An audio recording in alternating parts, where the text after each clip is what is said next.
Hello दोस्तों, the transfer of power from British India to India हुआ 1947 में। उसके कई साल पहले ही एक चीज़ फिक्स हो गई थी कि भारत छोड़ने का समय अब नज़दीक आ चुका है। इसलिए ब्रिटिश सरकार ने ट्रांसफर ऑफ पावर के पहले वाले प्री रिक्विजिट यानी पूर्व तैयारियों पे काम करना चालू कर दिया था। उनमें से ही एक पूर्व तैयारी थी, अगर भारत और पाकिस्तान ऐसे दो देश बनते हैं तो उनकी सीमाएं निश्चित करना। Most of the princely states का डिफेंस एनीवेज इतना स्ट्रांग ना होने के कारण आज नहीं तो कल भारत या फिर पाकिस्तान में शामिल होना ही पड़ेगा, ऐसा सोच के उन्होंने अपने अपने हिसाब से भारत या फिर पाकिस्तान की राह पकड़ ली। As a home minister of India Sardar Patel ने शानदार कर्तव्य पालन किया एंड अराउंड 600 टुकड़े एक होके आज के भारत के नक्शे की तरफ बढ़ने लगे।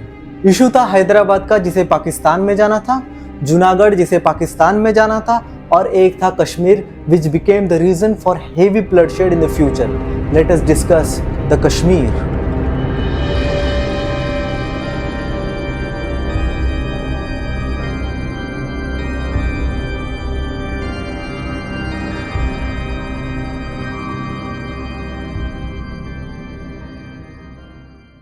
There were some princely states जिनको लगा कि वो खुद स्वाधीन रहकर यानी इंडिया और पाकिस्तान में ना जाकर भी खुद को संभाल सकते हैं। अपनी ये प्रिंसली स्टेटस बरकरार रखने की चाह was just about to become a controversy that would last for next 100 years. राजा हरि सिंह जो कश्मीर के राजा थे, उन्हें पता था कि भारत या फिर पाकिस्तान में शामिल होना उनके अधिकारों को कहीं ना कहीं और कभी ना कभी कम कर देगा। So as per him, staying independent and not taking any side would benefit him more. तो जब जिन्ना और भारत दोनों ने उनसे अप्रोच किया तो उन्होंने दोनों को ही नो थैंक यू बोल के टाटा बाय बाय किया। अब बात करते हैं उन अलग अलग कॉमन सेंसेस की जो उन सभी को थी जो इस व्यवहार में शामिल थे। चालू करते हैं पाकिस्तान से। पाकिस्तान का कॉमन सेंस बोल रहा था कि पाकिस्तान की बाउंड्री कश्मीर से सटी है और राजा हिंदू हुआ तो क्या हुआ, प्रजा तो मुस्लिम है, काफ़ी है, थोड़ी मेहनत करो और कश्मीर ले लो। अब बात करते हैं राजा हरि सिंह के कॉमन सेंस पे। राजा हरि सिंह को इंडिपेंडेंट रहने की चाह थी। Raja Hari Singh was in touch with the then governor general Lord Mountbatten, जिनके कंधों पे ये विभाजन की जिम्मेदारी थी, और उन्होंने राजा को ये समझाने की कोशिश की या फिर ऐसा बोलते हैं कि भविष्यवाणी की कि अगर तुम इंडिया और पाकिस्तान के बीच में रहोगे तो पिस जाओगे, it would not last longer. But राजा इस बात को टालते रहे। अलग रहने का फैसला ही अपने को राजा बनाए रखेगा, ये था राजा हरि सिंह का कॉमन सेंस। अब बात करते हैं भारत के कॉमन सेंस पे। भारत की सीमा भी कश्मीर से सटी है, राजा हिंदू है, प्रजा मुस्लिम हुई तो क्या हुआ, अपना देश सेकुलर बनने वाला है, इसलिए इस चीज़ से वैसे भी कुछ फर्क नहीं पड़ेगा, ऐसा भारत का मानना था। और इंडिया के हिसाब से उनके पास था हुकुम का इक्का, नाम था शेख अब्दुल्ला।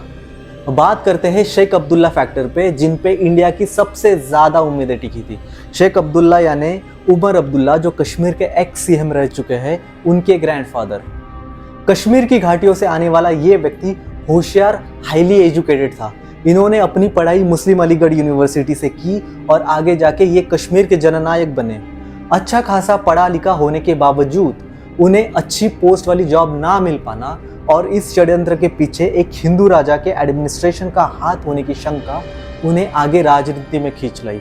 इसलिए उन्होंने उस मूवमेंट को लीड करना चालू कर दिया जो राजा हरि सिंह के खिलाफ थी। देखते ही स्टार्टेड बिकमिंग फेमस।